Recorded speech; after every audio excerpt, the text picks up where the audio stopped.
कई बार आपको लगता है ओ मैंने रोजे रखे, ओ मैंने वो कुछ किया। हाँ वो एक हिस्सा है, पर वो हमेशा काम नहीं देता कई वक्त।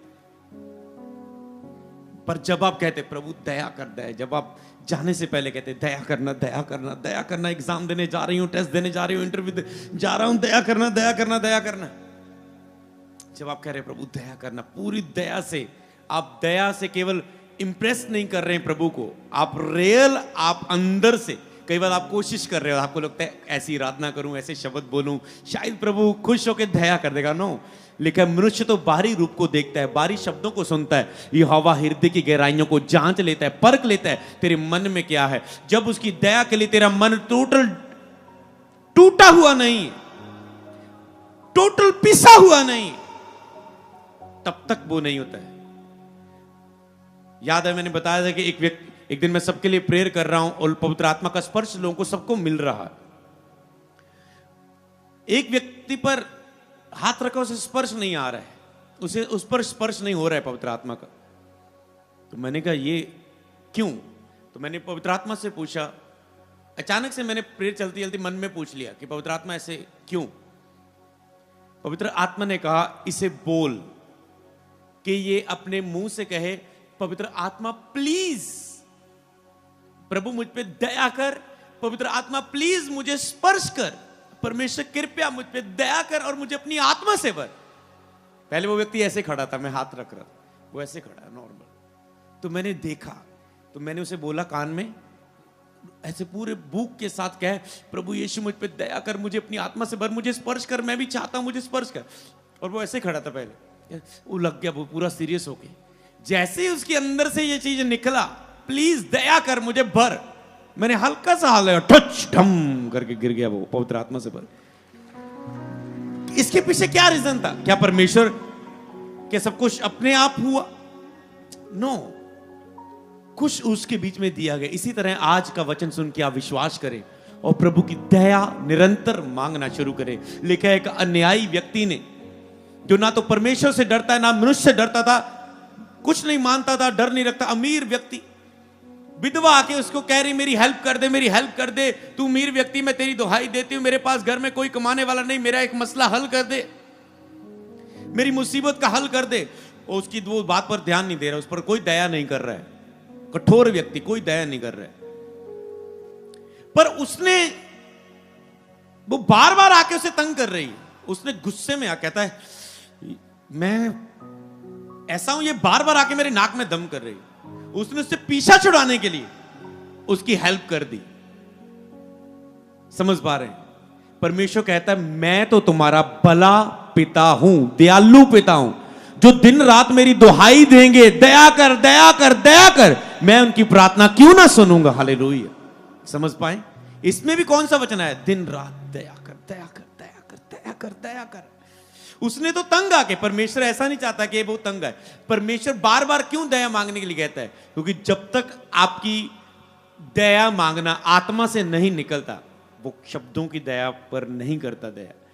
जब आप टूट नहीं जाते, जब आप बिखर नहीं जाते, जब आप रो रो के नहीं कहने लग जाते दया का तू सागर है खुदा, अपनी दया से तू बड़ा। मैंने ऐसे कहा, मैंने कहा अपनी दया से तू बड़ा। और अचानक से पवित्र आत्मा की सामर्थ मुझ पे उतरी, मैं भर गया पवित्र आत्मा से और आगे पूरा भजन गाता गया। हालेलुया। एक लाइन बोली थी, वही लाइन भजन बन गया था पूरा। समझ पाए?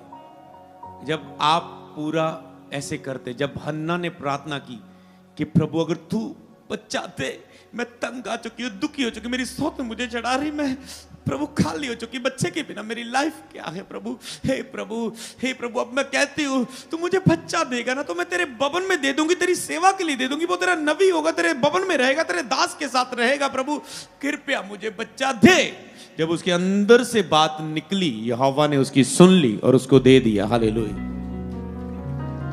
एक दिन मैं ऐसे ही प्रार्थना कर रहा था, एक चर्च का टीम का लड़का था, और मैंने कहा प्रभु देख ये इतने साल से चल रहा, बहुत फेवरेट हमारा टीम मेंबर, कभी कोई गलती नहीं, कभी कोई मिस्टेक नहीं, मतलब दिल खुश, मतलब पूरे हर काम में पूरा हेल्प करने वाला। और उसकी लाइफ में कुछ ब्लेसिंग्स, कुछ की कुछ भी हिलजुल नहीं हो रही थी। मैंने कहा प्रभु, एक दिन ऐसे प्रार्थना कर रहा है, बहुत बार प्रार्थना की, उसके लिए पर्सनल की, ले हैंड किए, बहुत कुछ किया। एक दिन ऐसे ही नॉर्मल सी प्रेयर कर रहा हूं और उसका ख्याल आ गया उसका, क्योंकि उसके बारे में सुना था बीते दिनों में कि वो बहुत टूटा हुआ है, बहुत बिखरा हुआ है। तो उसको देखकर उसके लिए मन में दया आई। उसी मन में आई हुई दया से मैंने कहा, ऐसे चलते हुए, कोई घुटने वाली प्रेयर नहीं, प्रभु प्लीज ना उस कर देना उस पे दया, प्रभु प्लीज प्लीज, ऐसे बातें करने लगा। प्रभु वो देख इतना अच्छा है, इतना अच्छा है, ऐसा ये है वो। ओके, प्रेयर खत्म। कुछ दिन बाद देखा उसकी मैरिज हुई, फॉरेन के रास्ते खुले, बच्चा मिला, फॉरेन में काम मिला, लाइफ सेटल हुई, सब कुछ हुआ। समझ पा रहे? फिर स्पीड के साथ हुआ और इससे पता लगता है दया आ चुकी है। अय्यूब धनवान था क्योंकि प्रभु, शैतान ने भी कहा तेरा हाथ इसके ऊपर है इसलिए ये इतना अमीर है, तूने इसको इतना अमीर किया हुआ इसलिए तुझसे प्यार करता है, तेरी महिमा करता है। परमेश्वर का नहीं, ये बिना मेरे दिए भी मुझसे प्यार करता है। या परख ले अय्यूब को, जो करना है कर ले उसके साथ, वो मेरा इनकार नहीं करेगा। ऐसा आपका भरोसा होना चाहिए, परमेश्वर आप पर भरोसा कर सके, इतना परमेश्वर पर निर्भर हो जाओ। बोलो आज से मैं परमेश्वर पर निर्भर होता हूं, आज से मैं परमेश्वर पर निर्भर होता हूं, मैं उसकी दया पर निर्भर हूं। मैं कहता हूं कुछ भी मैं नहीं कर सकता उसके बिना, ना बल से ना शक्ति से, मुझे दया चाहिए। बोले आमेन आमेन। ओके, तो समझ पाए आप? अब मैं कुछ वचनों के द्वारा आपको कुछ वचन भी आपको दे देता हूं जिसे आप घर जाके पढ़ सकते हैं, और कुछ वचन मैं आपको स्क्रीन पर दे दूंगा। तो समझ पाए, मर्सी, दया मतलब एक दया का समय। मर्सी क्या है? परमेश्वर के दया का समय, दया का समय है। तो दया के ये मैंने उदाहरण दिए जो आपने सुन लिए, एक एग्जाम्पल के रूप में परमेश्वर की दया को, वेद को कैसे समझे हम, परमेश्वर की दया का क्या प्रकाशन है। हमने कुछ गवाहियों के द्वारा, कुछ प्रैक्टिकल एक्सपीरियंस के द्वारा, कुछ वचनों के द्वारा, कुछ आयतों के द्वारा आपने उस उदाहरण को द्वारा सीखा। और आज का टॉपिक भी यही है, परमेश्वर की दया का प्रकाशन। ये आपने उदाहरणों के द्वारा परमेश्वर की दया के प्रकाशन को सुना है। जैसे ये प्रकाशन आपके अंदर जाएगा तो ये एक प्रकाशन है, ये एक शिक्षा नहीं है, ये एक प्रकाशन है। आप परमेश्वर को दयालु करके समझ लेते हैं, दया करने वाले के रूप में समझ लेते हैं। जब आप उसके दया करने वाले के रूप में समझ लेते हैं, फिर उसी प्रकाशन में, प्रकाशन पा लेना आपको रिजल्ट नहीं देता, प्रकाशन के अनुसार कार्य करना आपको रिजल्ट देता है। आज आपने दया का प्रकाशन पाया है, इसके अनुसार कार्य करें। जाएं अपने चलते फिरते, अपने बिजनेस में, अपनी जॉब में, अपने कार्यों में, अपनी प्रेयर में, अपनी फास्टिंग में, और कहते जाएं, अपने परिवार को छूते जाएं, दया कर, दया कर, दया कर, दया कर। तो आपने दया के उदाहरण को देखा। कुछ पॉइंट आप लिख सकते हैं। दया के उदाहरण आपने सीख लिए, दया का प्रकाशन आपने सीख लिया। दया न्याय पर प्रबल होती है। दया न्याय पर, जब न्याय होता है, कोई भी न्याय का हिस्सा, उस पर दया प्रभु की प्रबल होती है। प्रभु, आपका डिवोर्स है, आपका कोर्ट केस है, आपका कोई मसला है, आप पाप में गिर चुके हैं, आप उसका न्याय होगा, न्याय पर दया परमेश्वर की प्रबल होती। जैसे न्याय के, हाँ प्रभु ओके तेरी उम्र खत्म हो चुकी, तू जा रहा है, न्याय पर दया परमेश्वर की प्रबल होती है। निर्गमन 33 की 19 आपको स्क्रीन पर देता हूं। निर्गमन 33 की 19 यहां पर लिखा है, उसने कहा मैं तेरे सन्मुख होकर चलते हुए अपनी सारी भलाई दिखाऊंगा। मैं तेरे सन्मुख चलते अपनी सारी भलाई दिखाऊंगा और तेरे सन्मुख यहोवा के नाम का प्रचार करूंगा। जिस पर मैं दया करना चाहूं उस पर अनुग्रह करूंगा, जिस पर अनुग्रह करना चाहूं उस पर अनुग्रह करूंगा, जिस पर दया करनी चाहूं उस पर दया करूंगा। दया के लिए आपको प्रभु का स्वभाव पता होना चाहिए। यह है परमेश्वर का स्वभाव। कहता है जिस पर मैं दया करनी चाहूं उस पर मैं दया करूंगा। मतलब परमेश्वर चुनता है कि मैंने किस पर दया करनी। इसका मतलब आपको मांगनी है दया, ताकि उसकी दया के लिए आप चुने जाएं। हालेलुया। एक चुनाव परमेश्वर का है कि मैंने कोई प्रार्थना नहीं कर रही की थी, मैं भटका हुआ था, मसीह से दूर था, मुझे यीशु के बारे में नहीं पता था, तो मैंने दया नहीं मांगी। मतलब परमेश्वर ने अपनी दया के अनुसार, मतलब अपनी दया के अनुसार मुझे अपनी सेवा के लिए चुन भी लिया और सेवक होने के लिए भी चुन लिया, मसीह में आने के लिए भी चुन लिया और मसीह में अपना सेवक होने के लिए भी चुन लिया। ये क्या हुई? प्रभु की दया। और अगर मैं कहने लगूं ये मैं आज ये मेरे बल से, मैं फास्टिंग रखता हूं, मैं अपने आप के लिए मरता हूं, ये मैं रोजे रखता हूं, मैं इतना बीज बोता हूं, हाँ वो हमारे कार्य हैं, ये रियल है चीजें। पर अगर आज जो मैंने शुरू किया था वचन, अगर आप दया को भूल गए, 3 महीने से आपने दया के लिए थैंक्स नहीं किया ऐसे गीत भजन गाकर, और आप ऐसे ही बोलते जा रहे हैं, आपके लिए खतरनाक हो सकता है, आपको झटका लग सकता है। फिर आपको पता लगता है ओ ये तो मैं उसकी कृपा के साथ था, उसका हाथ था, ये मेरा बल नहीं है, तो आप फिर इसे देख लेते हैं। इसीलिए आपको समझना है, दया के लिए धन्यवाद करते जाएं, जो हुई है लिख लेना, और जो दया जहां पर चाहते हो वहां पर दया मांगते रहो।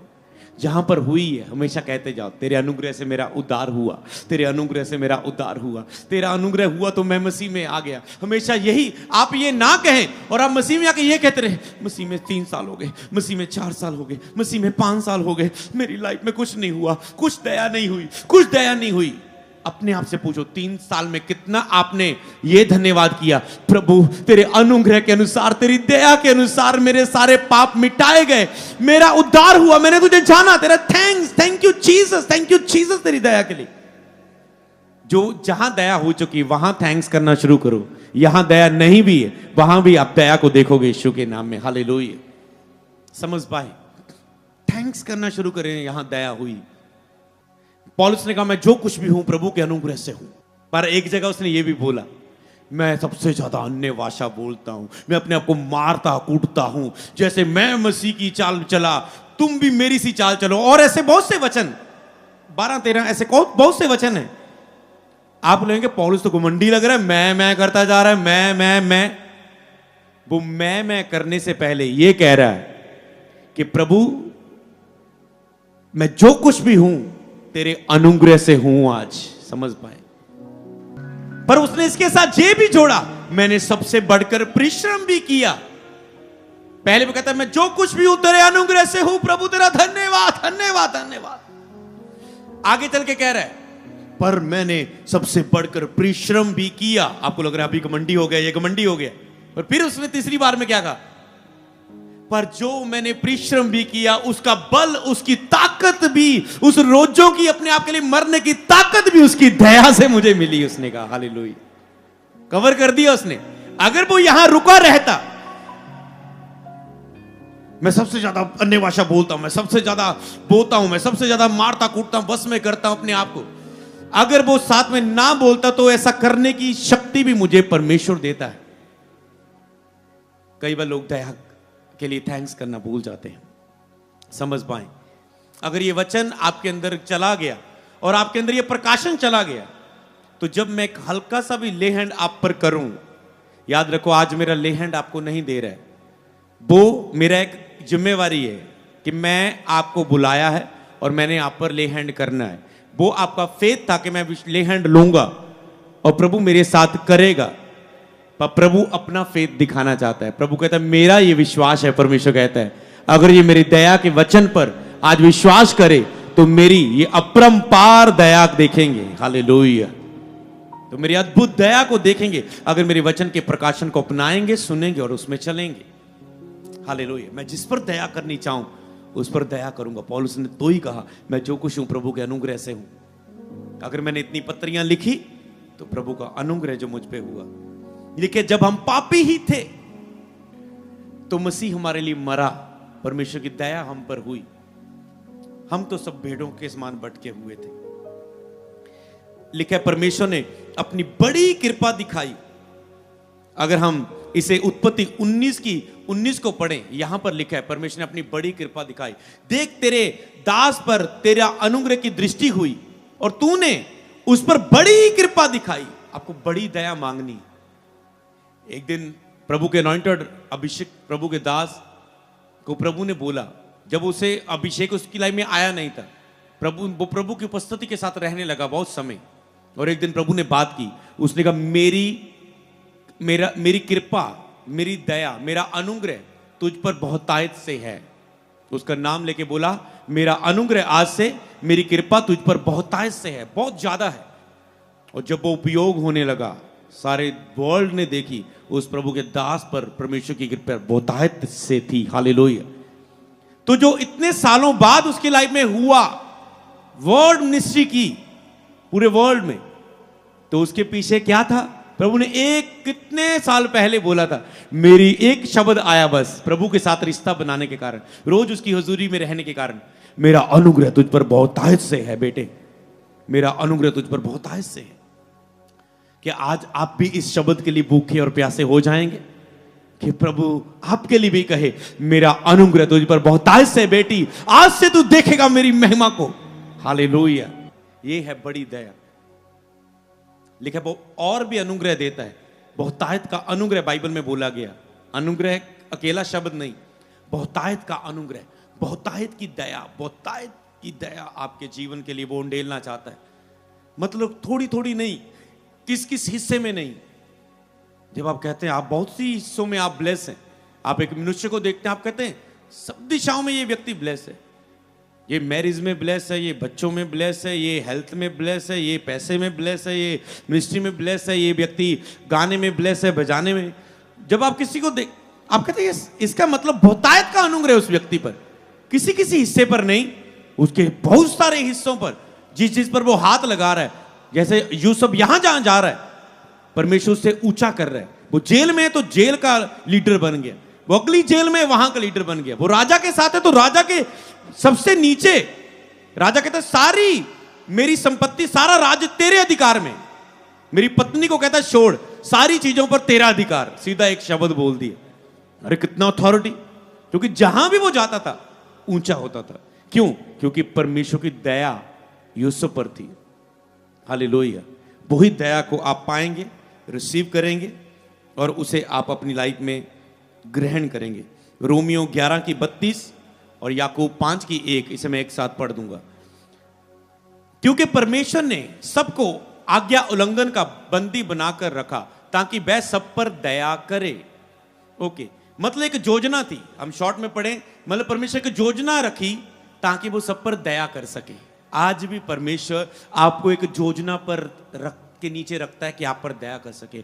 आप शायद रेगुलर चर्च नहीं आ रहे थे, आपका परिवार चाहे रेगुलर चर्च नहीं आ रहा था, परमेश्वर जो आज पहली बार आए हैं, परमेश्वर आपके लिए ये योजना, आज आप चर्च में हैं, ये परमेश्वर ने आपके लिए एक योजना बनाई, आपके परिवार के लिए एक योजना बनाई है कि वो आज आप पर दया करे। आप उसकी योजना के नीचे हो, आज आप बुलाए गए हो परमेश्वर की दया के लिए, ताकि वह सब पर दया करे। बोलो, आज मैं परमेश्वर की योजना के द्वारा आया हूं ताकि परमेश्वर मुझ पे दया करे। हालेलुया। पढ़ेंगे याकूब 5:1। हे धनवानों, तुम सुन लो, तुम अपने आने वाले क्लेशों पर चिल्ला चिल्ला कर रोओगे। ओके, अगर इसे मैं आगे पढ़ूं, ओके, इसे हम यहीं पर रख देते हैं। लेकिन धनवानों का परमेश्वर के राज्य में बढ़ना, दाखिल होना बहुत मुश्किल है, क्योंकि उसे क्या घमंड रहता है? अपने पैसे पर। धनवान लोग, मतलब अमीर व्यक्ति नरक नहीं जाएगा, ये नहीं बोला, लेकिन धन, पैसे का लोभ सब प्रकार की बुराई की जड़ है। पैसे का लोभ, पैसे के लिए लालची होना, संडे चर्च ना आ पाना, ओ मेरी आज दिहाड़ी मिस हो जाएगी, मेरा गेड़ा मिस हो जाएगा, तुम्हारी आत्मिक, तुम्हारी प्रेयर मिस हो जाए, तुम्हें आत्मा में आज के लिए अभिषेक ना मिले, फिर तू बाद में लिखे प्रार्थना में लगे रहो कि तुम परीक्षा में ना पढ़ो, तूने संडे चर्च मिस की, बाद में तुम परीक्षा में पढ़ गए, किसी बंदी ने तुझे लूट लिया, फंसा दिया, एक्सीडेंट हो गया, ये हो गया, वो हो गया, लड़ाई झगड़ा हो गया, पत्नी के साथ ये हो गया, वो हो गया, तो लिखे तुम प्रार्थना में लगे रहो कि परीक्षा में ना पढ़ो, और तुम पैसे के लालच में, मेरी जॉब मिस ना हो जाए, मेरी दिहाड़ी मिस ना हो जाए, मेरा काम मिस ना हो जाए, और संडे चर्च मिस कर लेते हो। इसलिए कि धनवानों का परमेश्वर के राज्य में दाखिल होना बहुत मुश्किल है, क्योंकि, और दूसरी बात, उनको पैसे पर घमंड रहता है कि मेरा कोई भी बीमारी हुई, बड़े से बड़े हॉस्पिटल को दिखा लूंगा, पैसा है, कुछ भी चीज जरूरत है, मुझे यीशु से मांगने की जरूरत नहीं, मैं पैसे से गाड़ी खरीद सकता हूं, घर खरीद सकता हूं, ये ले सकता हूं, वो ले सकता हूं।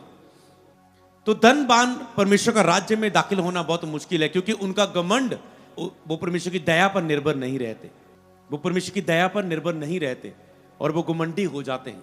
इसीलिए आज नम्र हो जाओ, अपनी, ना तो अपनी सुंदरता पर घमंड करो, ना तो अपनी ताकत पर घमंड करो, ना तो अपनी अच्छी बॉडी पर, ना तो अपने अच्छे चेहरे पर, ना तो अपनी ताकत पर। लिखा ना तो अपने पैसे पर, ना तो अपने अच्छे घर पर, ना तो अपनी गाड़ी पर। लिखा जो घमंड करे वो इस बात में घमंड करे कि वो परमेश्वर को जानता है और परमेश्वर की दया के अनुसार चल रहा है। हालेलुया। परमेश्वर की दया पर घमंड करे कि मैं परमेश्वर के दया पर घमंड करना है, तो परमेश्वर की दया पर कि उसकी दया से मैं सब कुछ हूं। मैं घमंड है, मुझे घमंड है अपने परमेश्वर पर कि उसकी दया सदा उसके लोगों पर बनी रहती, जो उसका डर रखते हैं, जो उसका भय मानते हैं। हालेलुया। दया के लिए आप कैसी प्रार्थना कर सकते हैं, जो पूरा हफ्ता आपको प्रेयर करनी है। बाइबल वर्स दे देता हूं कुछ जो आप घर जाके पढ़ सकते हैं। इसके अलावा भजन संहिता 4 की 1 नोट कर लो। भजन संहिता उसी की 6 की 2, भजन संहिता 9 की 13, मतलब भजन संहिता रहेगा 9 की 13, फिर 25 की 16, फिर भजन संहिता 27 की 7, फिर भजन संहिता 30 की 10, फिर भजन संहिता 31 की 9, भजन संहिता 51 की 1, भजन संहिता 85 की 7, 85, 7। तो ये भजन संहिता से आप इसे पढ़ सकते हैं। निर्गमन नोट कर सकते हैं 20 की 6, 34 की 7, व्यवस्था विवरण 5 की 10, नीति वचन 16 की 6, मीका की किताब 6 की 8, मत्ती की किताब 9 की 13, मत्ती की किताब 12 की 7। कुछ वचन बाकी मैं आपको स्क्रीन पर दे चुका हूं, ये आप घर जाके पढ़ सकते हैं। पहला पत्रस 1 की 3, अत्यंत करुणा और दया प्रगट करता है। बाइबल में लिखा वो, इन वचनों में आप पढ़ेंगे वो अत्यंत करुणा और दया प्रगट करता है। इसका मतलब वो प्रगट करता है लोगों के बीच में। दया प्रगट हो ऐसे मांगना शुरू करें। लेकिन अपनी बड़ी दया से, उसने अपनी बड़ी दया से कार्य किया। जो दयावंत है उन पर दया की जाएगी। तो याद रखना, अगर आपके अंदर दया नहीं है, आप प्रभु की दया को कैसे मांग सकते हैं, कैसे हक रख सकते हैं? ना तो आप किसी गरीब पर दया कर रहे हैं, ना ही तो आपको अपनी पत्नी पर दया आती है, ना तो आपको अपने बच्चों पर दया आती है, ना तो किसी बुजुर्ग पर दया आती है, ना तो आपको किसी खोई हुई भटकी रूह पर दया आती है, ना तो आपको किसी तकलीफ में व्यक्ति की ऊपर दया आती है। लिखा दयावंत बनो, दया करने वाले बनो, तुम पर भी परमेश्वर की ओर से दया की जाएगी। ये सीक्रेट है दया लेने का। अनाथों और विधवों की स्तुति लो। इसलिए चर्च ने ये मिनिस्ट्री में आज तक ये काम फिनिश नहीं किया। चाहे 100 जरूरतें हो, भवन बन रहा था, पूरा जरूरतें थी, पूरी थी पूरी, पर चर्च में राशन कभी मिस नहीं किया जो विधवाओं को जाता है। मतलब वो लॉक है चीजें कि नहीं, ये काम भलाई करनी है, इमरजेंसी हेल्प करनी है, चाहे कुछ भी हो। तो लिखा अनाथों और विधवाओं पर मदद करना, ताकि जो बच्चों पर दया दिखाएं। बच्चे आने वाले प्रीचर है, ब्लेस्ड लोग हैं, अमीर लोग हैं, आपके बच्चे आने वाला भविष्य है, वो जनरेशन है जो आने वाले समयों में, सदियों में काम करेगी। वही आने वाले हिस्सों में काम करेंगे। इस 20वीं सदी में काम करने वाले हैं, उठने वाले हैं। तो उनको अभी से बच्चों के द्वारा संडे स्कूल में तैयार करना जरूरी है। तो जल्दी हम संडे स्कूल की ओपनिंग करेंगे, वो दिन आपको बताएंगे, तो उसके लिए तैयारी चल रही है। तो ये सब काम लिखे, दयावंत, दया करो तो तुम पर भी दया की जाएगी। दयावंत का हृदय रखना है। तू न्याय से काम करें और कृपा से प्रीति रखे। मीका ने उसने कहा तू न्याय से काम करे, कृपा से प्रीति रखे, दया से प्रीति रखे, दया करने के लिए और दया मांगने के लिए। प्यार हो तेरा दया शब्द से, ये प्रकाशन है दया का। लव हो तुझे दया शब्द से। उसकी करुणा लिखा है सदा की है, मिटने वाली नहीं है। हालेलुया। वो हजारों पर, उन हजारों पर लिखा करुणा करता है जो उसका भय मानते हैं। अपनी बड़ी कृपा परमेश्वर ने दिखाई है आज अपने आपके बीच में। हालेलुया। तो आज क्या है? दया का समय आपके जीवन में। हालेलुया। सबको जय मसीह की। मैं जतिन बब्बर और आप देख रहे हैं मसीह परिवार चैनल। जैसे कि आप सब जानते हैं कि मैं इस चैनल पे प्रभु के अलग अलग दासों की वीडियोस डालता हूं। तो अगर आपको हमारा चैनल अच्छा लगता है तो आप इस चैनल को ज़्यादा से ज़्यादा सब्सक्राइब जरूर करें, ताकि आप प्रभु के वचन को सुन सके। वीडियोस को ज़्यादा से ज़्यादा शेयर करें ताकि जिन लोगों तक वचन नहीं पहुंचा उन तक भी वचन पहुंच सके। सबको जय मसीह की। एक बार मैं आपसे दोबारा कहूँगा कि इस चैनल को सब्सक्राइब जरूर करें और वीडियोस को ज़्यादा से ज़्यादा शेयर करें। जय मसीह की।